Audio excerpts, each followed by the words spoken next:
Bharatiya Janata party आज join की है केंद्र चौधरी और श्रुति चौधरी ने। ये बहुत लंबे समय से इस तरह की अटकलें लगाई जा रही थी, क्योंकि उन्होंने पिछले राज्यसभा के चुनाव में जिस तरह की मतदान के अंदर हिस्सा लिया था और उसके बाद से चर्चाएं शुरू थी और हम एक वोट से हार गए थे। उन्होंने खुद एडमिट किया था कि मैं एक टिक मार्क किया और मैं आ गई। तो वो एक बात बड़ी निश्चित तौर पे थी कि इनका मन जो है ना निश्चित तौर पे बीजेपी की तरफ से मिला हुआ था। और आज मैं समझता हूं कि कांग्रेस के लोग बड़े इस बात से एक तरह से महसूस कर रहे हैं कि वाकई में जो गलती हमने पहले की थी उसका निराकरण बहुत पहले हो जाना चाहिए था, जो आज हुआ है।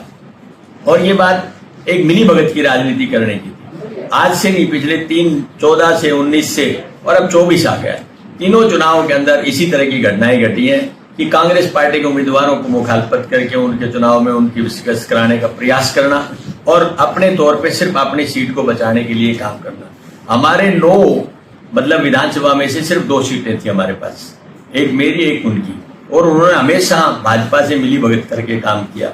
ये काम मैं समझता हूं उन्होंने किया, वो पार्टी विरोधी था। और मैंने कहा कि पार्टी के इस चुनाव के अंदर भी उन्होंने जो भी तरगात कर सकते थे वो उन्होंने किया। आदमी विपक्ष में कोई हो सामने लड़ सकता है, लेकिन भीतरघात करने वाले के लिए, लड़ने के लिए बहुत सारी चीजें देखनी पड़ती हैं कि कौन व्यक्ति है जो काम कर रहा है। अब वो चेहरे बेनकाब हो चुके हैं, आम आदमी भी ये बात समझ चुका है।